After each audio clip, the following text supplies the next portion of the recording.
Baiklah, Assalamualaikum warahmatullahi wabarakatuh. Hari ini Bapak akan membahas materi ke-11 kita dari RPS kita, materi tentang sasaran keselamatan pasien nasional atau SKPN. Ini adalah materi kelanjutan dari materi ke-8 ke-9, materi ke-9 tentang 7 langkah dan 6 sasaran dari keselamatan pasien yang diterapkan di Indonesia. Nah, materi ini akan langsung Bapak ambil dari PMK atau Peraturan Menteri Kesehatan Nomor 11 Tahun 2017 tentang keselamatan pasien. Nanti untuk lebih lengkapnya kalian bisa download atau bisa cari aja di Google. Nanti di akhir akan ada linknya. Silahkan di-download dan dibaca karena bisa lebih lengkap. Mungkin langsung saja Bapak akan masuk ke materi. Nih, tujuannya apa sih? Tujuan dari SKP itu apa? Sasaran keselamatan pasien ya. Tujuan SKP adalah untuk penggiatan atau perbaikan tertentu dalam soal keselamatan pasien. Sasaran pasien dalam SKP menyoroti bidang-bidang masalah yang dalam perawatan kesehatan. Kemudian memberikan bukti dan solusi hasil konsensus untuk berdasarkan hasil nasihat para pakar. Jadi intinya tujuannya adalah agar SKP atau keselamatan pasien di rumah sakit itu memiliki tujuan khusus atau sasaran pasti. Kita tuh mau kemana sih? Mau kebawa kemana sih keselamatan pasien ini gitu. Kemudian sasarannya seperti yang sudah Bapak sampaikan pada materi ke-9 kemarin, itu ada 6. Yang pertama adalah mengidentifikasi pasien dengan benar. Kalau namanya sasaran, pasti kalimatnya adalah tujuan ya. Tujuannya apa sih? Untuk agar rumah sakit atau Fasiankes, fasilitas pelayanan kesehatan, itu dapat mengidentifikasi pasien dengan benar. Itu yang pertama. Yang kedua, itu adalah meningkatkan komunikasi efektif. Komunikasi efektif sudah sedikit dijelaskan kemarin, di WHO pun ada ini. Kemudian yang ketiga adalah meningkatkan keamanan obat-obatan yang harus diwaspadai atau high alert medication. Obat-obat yang high alert atau risiko tinggi. Nanti akan Bapak jelaskan. Kemudian yang keempat adalah memastikan lokasi pembedahan yang benar atau site marking, bahasa Inggrisnya site marking of surgery, site marking atau penandaan pada pembedahan gitu maksudnya. Kemudian yang kelima adalah mengurangi risiko infeksi nosokemial atau infeksi yang muncul di rumah sakit akibat perawatan. Kemudian terakhir adalah mengurangi risiko jatuh pada pasien yang memiliki risiko jatuh. Bapak akan bahas yang pertama dulu ya. Untuk yang pertama adalah mengidentifikasi pasien dengan benar.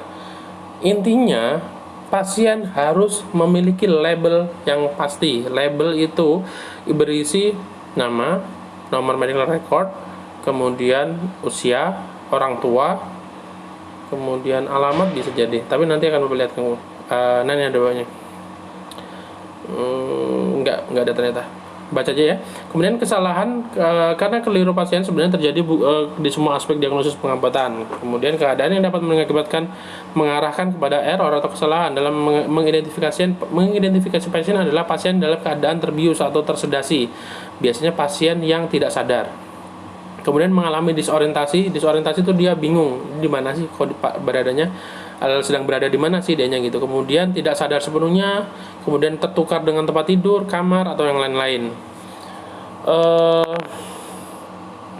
Tujuannya ada dua ya. Yang pertama adalah untuk dengan cara yang dapat dipercaya atau reliable mengidentifikasi pasien sebagai individu yang dimaksud dan untuk mendapatkan pelayanan pengobatan. Jadi intinya tuh biar nggak salah obat. Jadi pada saat perawat mau beri obat itu nggak salah. Jadi pasien yang diberi obat itu adalah pasien yang benar gitu. Kemudian selanjutnya adalah yang kedua adalah untuk mencocokkan pelayanan atau pengobatan terhadap individu tersebut. Jadi match gitu. Jadi istilahnya pada saat mau ganti obat ya, ganti infus atau bukan ganti infus sih, mau nyuntik lah gitu ya, pasti akan di cross check lagi. Minimal 2 identifikasi benar, namanya, usianya atau mungkin alamatnya. Bukan alamat sih, mungkin orang tuanya dan lain-lain. Karena kalau di rumah sakit itu banyak nama pasien sama, itu banyak. Nah, kegiatan dilaksanakan apa? Yang pertama adalah pasien diidentifikasi dengan menggunakan 2 identitas pasien. Tidak boleh menggunakan nomor kamar atau lokasi pasien. Karena gini, biasanya perawat itu ngehnya, tolong dong suntik pasien kamar 5 bed 4. Kayak gitu pasti. Padahal itu sesuatu yang salah sebenarnya. kalaupun mau boleh. Jadi misalnya pasien kamar 5 bed 4 atas nama ini, anaknya bapak ini. Nah, karena dibilang itu nanti ada nama, misalnya Joko Dirwayudi bin siapa gitu, ada gitu. Kemudian yang kedua adalah pasien diidentifikasi sebelum pemberian obat, darah ataupun produk darah. Jadi yang wajib tuh 3 itu. Jadi sebelum kasih obat, sebelum diberi darah ataupun produk darah. Yang ketiga adalah pasien diidentifikasi sebelum mengambil darah dan spesimen lain untuk pemeriksaan klinis. Jadi sebelum diambil sampel klinisnya atau sampel untuk labnya itu harus diidentifikasi lagi. Kemudian yang keempat adalah kebijakan dan prosedur mengarah pelaksanaan identifikasi pasien yang konsisten di semua lokasi. Jadi harus ada SOP untuk pelaksanaan identifikasi pasien yang benar ini. Dan insya Allah itu pasti ada semua, karena SOP adalah hal yang wajib. Apabila rumah sakit tersebut mau terakreditasi harus ada SOP itu. Nah, yang kedua adalah meningkatkan komunikasi efektif. Sebenarnya kalau mau diringkas, komunikasi efektif ini kalian sudah belajar di mata kuliah komunikasi keperawatan atau Komkep. Nah, kenapa sih kok komunikasi efektif itu perlu dipelajari? Karena memang pada saat ini biasanya sering terjadinya tuh pada saat kalian atau mungkin perawat itu handover dengan dokter melalui telepon, atau bukan handover aja sih, istilahnya konsul. Yang pertama ada SBAR ya, sudah Bapak jelaskan kemarin ya. S-nya itulah situation, B-nya itulah background. Jadi sebelumnya perawat menjelaskan situasi, dok ada kayak gini, backgroundnya bagaimana. Kemudian SBAA-nya tuh analisisnya bagaimana. Kemudian R-nya tuh rekomendasinya bagaimana. Dan itu harus ada readback, atau readback itu adalah membaca ulang. Jadi saran dokter misalnya, oh ya udah silahkan diberikan injeksi misalnya, nggak usah injeksi, berikan paracetamol kolop gitu, paracetamol infus gitu 500 mili. Nah, pada saat itu perawat wajib mereadback atau membaca, maaf dok, baiklah kami ulangi lagi dok ya, bahwa saran dokter adalah begini. Nah, itu ada readback. Ini dibaca sendiri. Nah, ini juga nanti lebih penting lagi pada saat dokter meresepkan atau menyarankan atau merekomendasikan untuk pemberian obat-obat yang termasuk dalam obat LASA atau Norum. Kemarin sudah saya jelaskan ya. LASA itu adalah look alike, sound alike. Kalau Norum itu nama obat, rupa obat. Nama obat rupa mirip.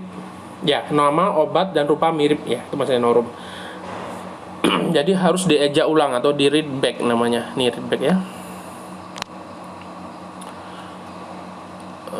Ini readback ya. Oke. Selanjutnya, apa sih yang harus dilakukan? Yang dilakukan adalah perintah lisan yang melalui telepon ataupun hasil pemeriksaan dituliskan secara lengkap oleh penerima perintah atau hasil pemeriksaan tersebut. Jadi gini, misalnya ada penerima pesan, ya tadi dokter yang menyarankan sama pasien, itu harus ditulis semua sarannya, rekomendasinya harus ditulis semua. Selanjutnya, perintah lisan dan melalui telepon atau hasil pemeriksaan tadi itu dibaca kembali atau readback tadi. Dan yang ketiga adalah perintah atau hasil pemeriksaan dikonfirmasi oleh individu untuk memberikan perintah atau hasil pemeriksaan tersebut. Jadi dikonfirmasi, bener nggak dok gitu. Dan yang terakhir adalah kebijakan atau prosedur pendukung praktek dan konsisten. Intinya adalah SOP-nya lagi harus ada gitu ya. Jadi memang ini fokusnya lebih kepada komunikasi yang tidak langsung atau komunikasi yang melalui telepon gitu ya. Nah, ini yang ketiga. Yang ketiga adalah sasaran ketiga, meningkatkan keamanan obat-obatan yang harus diwaspadai atau LASA atau Norum. Norum tuh nama, U-nya tuh ucapan ternyata. Nama obat, rupa dan ucapan mirip atau Norum ya. Kemudian kalau bahasa Inggrisnya look alike, sound alike atau terlihat sama dan terdengar sama gitu ya. Jadi obat-obatan yang high alert medication itu harus double check. Jadi pada saat kita akan menggunakan itu benar nggak sih obatnya. Nah, jenis obat-obat apa sih? Nih, obat-obat yang termasuk Norum itu adalah misalnya ini nih, kalium, potasium klorid dan yang lain-lain yang sama dengan 2 mili ekuivalen per mililiter. Jadi istilahnya obat-obat yang lebih pekat atau yang lebih pekatnya, pekat ya nih ya. Kemudian mana nih? Nah nih, natrium atau sodium klorid magnesium sulfat, dan lain-lain. Pokoknya semua yang pekat itu termasuk adalah obat-obatan yang high alert. Nanti kalau kalian ke rumah sakit pasti ada. Nah, biasanya itu tersimpan rapat obat-obatan itu, dan kalau penggunaannya pun hanya pada kondisi-kondisi tertentu saja.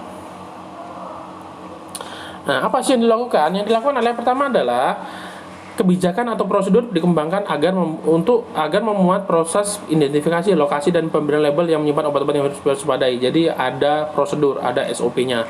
Kemudian kebijakan dan prosedur diimplementasikan, SOP tadi dikerjakan gitu maksudnya.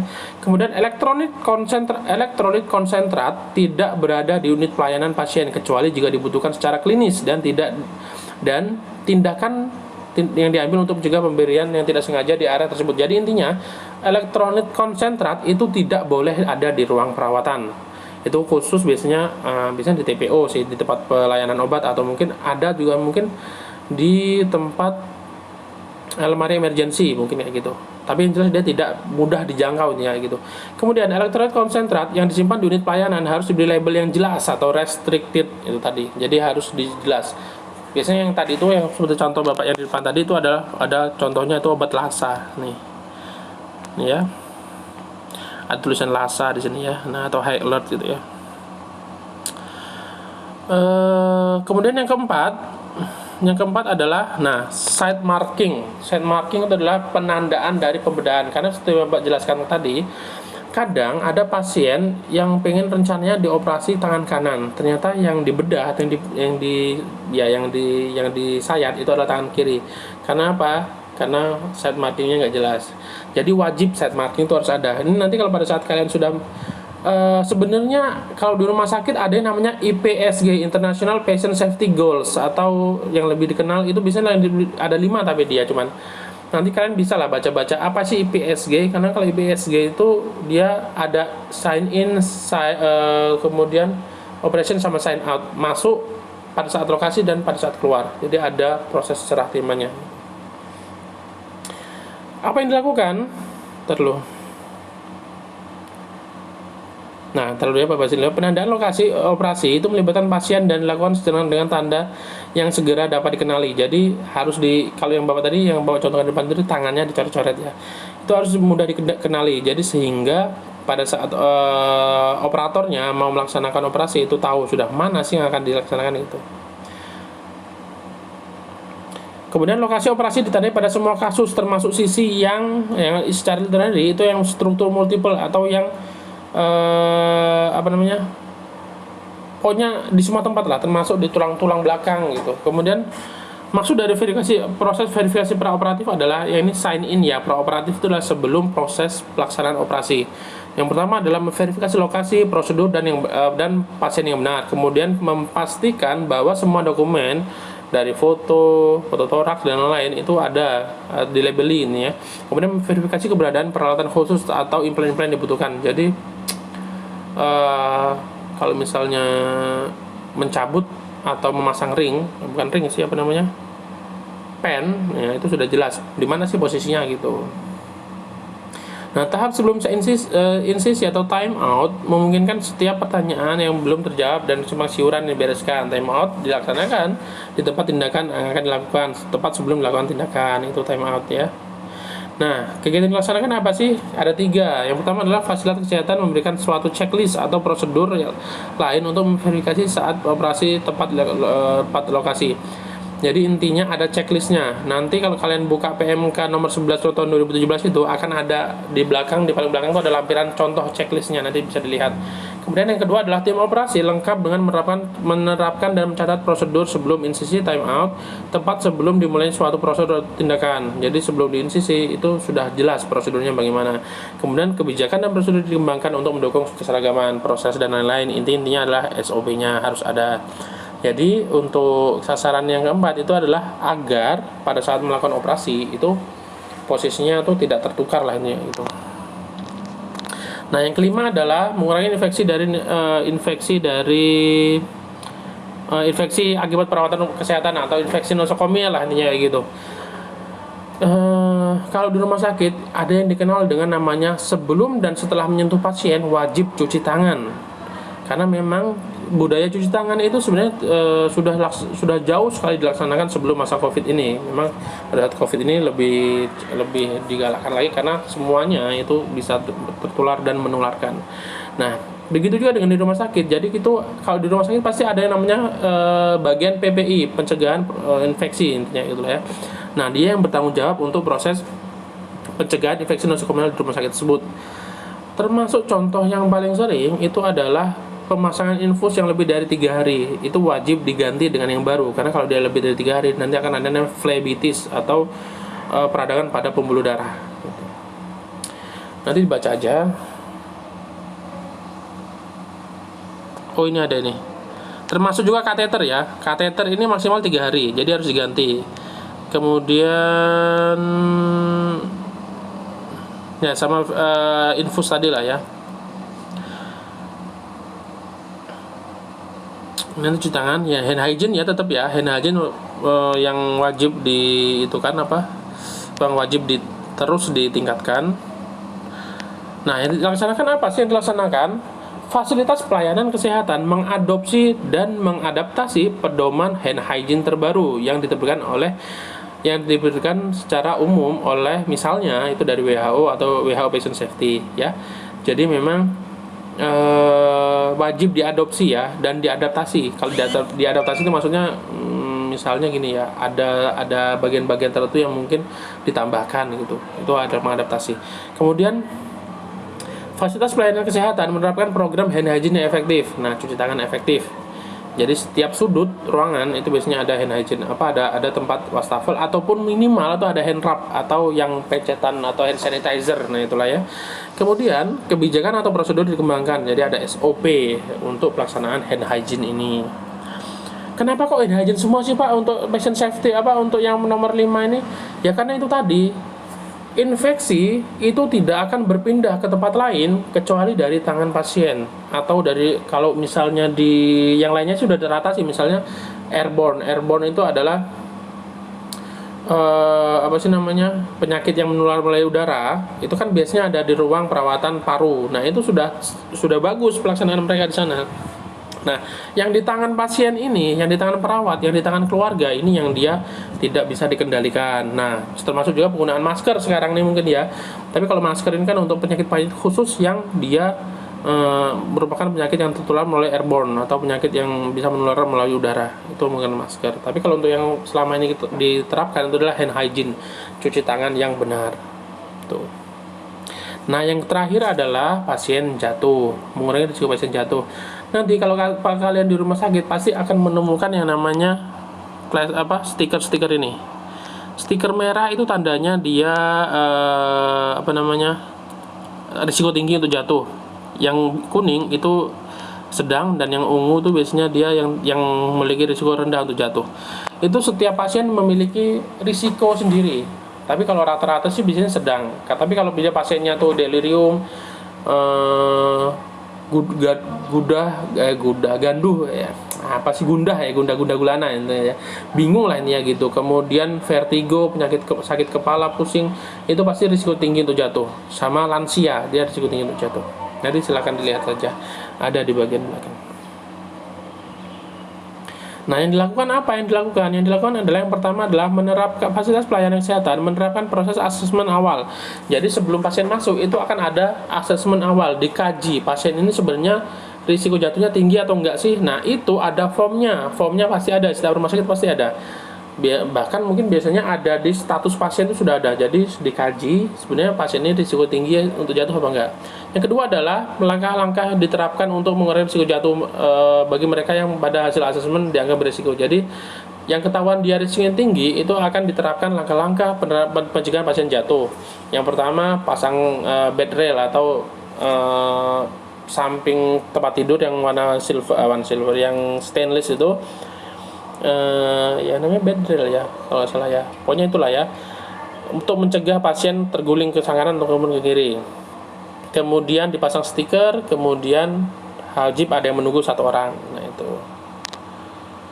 Nah, itu tadi sudah Bapak jelaskan tentang SKPN ya, tentang sasaran keselamatan pasien nasional. Nah, selanjutnya ini masih dalam PMK nomor 11 tahun 2017, yaitu tentang 7 langkah menuju keselamatan pasien. Ini nggak terlalu Bapak banyak bahas karena Bapak rasa kemarin sudah sempat Bapak bahas, nanti silakan dibaca saja sebenarnya, karena memang 7 langkah menuju keselamatan pasien ini itu adalah sebuah program termasuk dari PMK juga ya. Jadi istilahnya peraturan pemerintah tentang bagaimana sih sebuah pelayanan kesehatan itu dapat meningkatkan keselamatan pasien di pelayanan kesehatan tersebut.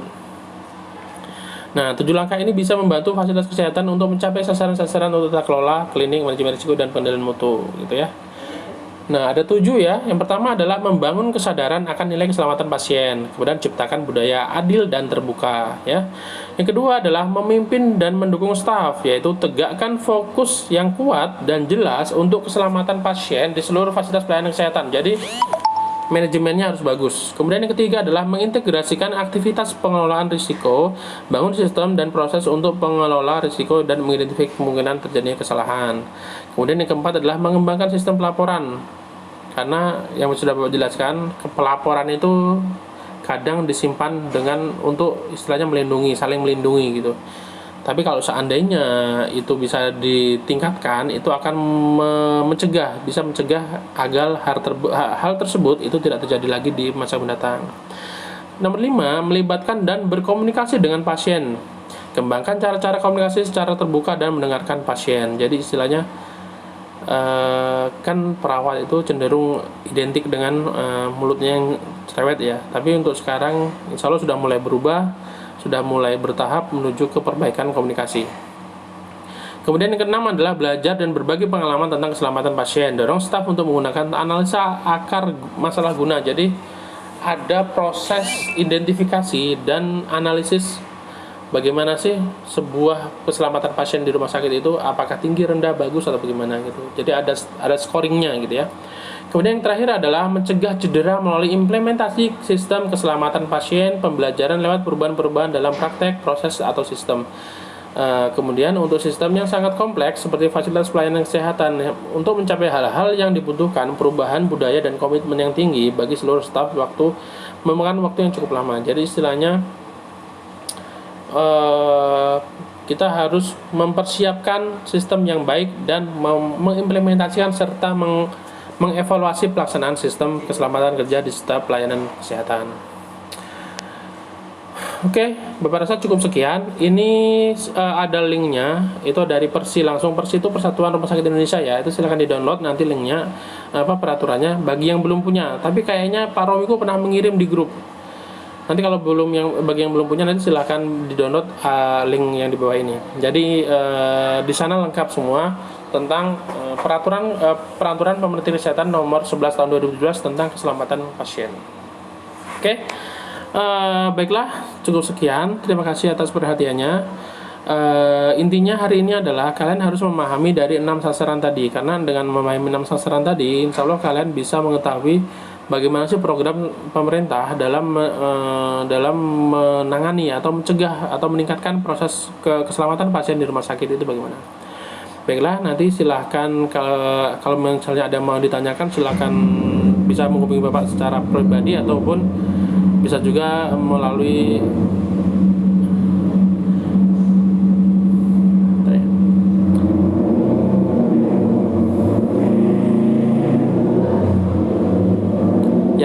bisa juga melalui e-learning ataupun bisa juga melalui pesan pribadi. Baiklah, apabila ada kesalahan Bapak mohon maaf. Bapak Ari, wassalamualaikum warahmatullahi wabarakatuh.